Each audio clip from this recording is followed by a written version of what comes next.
Hi, Gary here. In 1844, Samuel B. Morse sent a telegraph, first one, to Alfred Vail at a railroad station in Baltimore. And Vail sent back, "What have God wrought?"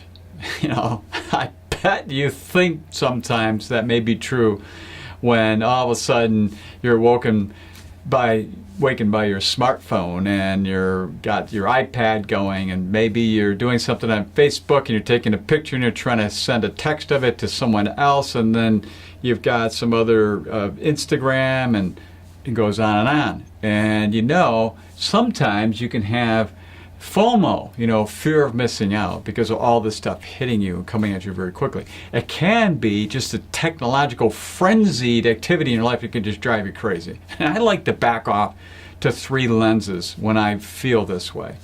And the three lenses are such. Number one, money. Now, most of you have built up some nice wealth, and so you can do pretty much anything you want with your money. So it depends on how you want to position your money in your life to do the things that you love to do. And money can buy many different things, and it can help us to do this in many different ways.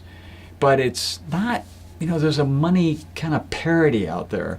It's not a parity of how much money, but it's a parity between the money and life, and how it kind of blends together. It makes you look at it in a little different mode than you may have in the past, when you had to pay bills and get things done and so forth, and there wasn't enough to go around, or at least that was the perception of what was going on.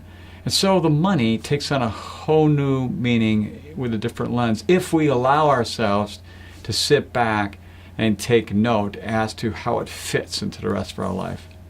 The second lens is our doings. I said it earlier, we can get pretty frenzied and run around like a chicken with her head chopped off. And that's no fun. But it's interesting because we have changed a lot. I remember 30 years ago when it used to be, you got up, you went outside, grabbed the paper, brought it inside, opened it up before you had a cup of coffee to see what your favorite stock did yesterday. And that would determine what kind of day you're going to have. I mean, think about that. You had to wait a whole day for the paper, because unless you had a stockbroker you were called to ask how something closed at the end of the day, you didn't know what the stock did.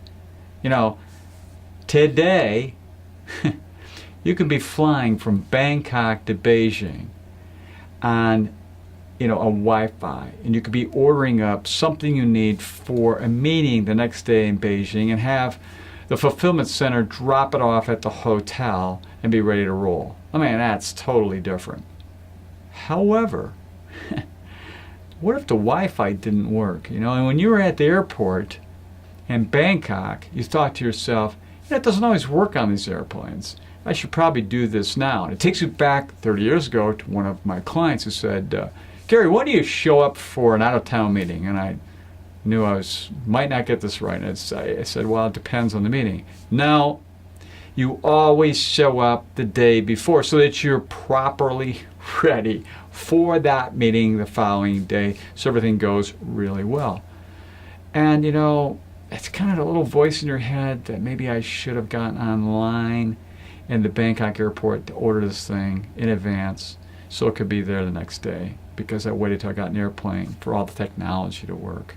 And it's funny how our habits change and we get caught short because we forget some of the stable constants in life, like showing up on time and doing what we say we're going to do and finish what we start and simply saying please and thank you. That's our doings. And they change over time, and it changes up. So we don't show up the same way year after year or decade after decade. But the one thing that seems to be a constant for most is what's most important to each one of us. And it's distinctly for each of us. You say one thing. Well, let me make it even clearer than that. What can fascinate and motivate you for the remainder of life, no matter what? It reminds me of the 1991 City Slickers movie where Mitch, played by Billy Crystal, is asking Curly, played by Jack Palance, about life. And Curly says, it's just the one thing, that black glove with his finger up. And of course, Mitch says, well, what's the one thing? There's a few colorful words in there, and he says, well, that's for you to find out. And I'll tell you this, my one thing is about money. I'm fascinated with it. I love all the analytical parts of it, and I love all the other parts that tie into our life. And every day, I love working with this, with people like you and others out there to help them deal with their money. And this thing is about money. It's one of the three lenses. So I find sometimes we can get stuck and not get to that one thing that Curly's talking about that is really important to us for the rest of our life, using our money and our doings, the things that we do every day.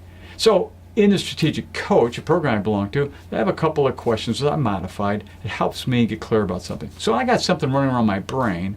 I try to pull it out and say, what is this thought? What's important about it to me? The next thing I ask myself is, what's the purpose for this? Finally, I say, if I'm going to do something with this thought, this idea, and pursue it, what's the ideal result?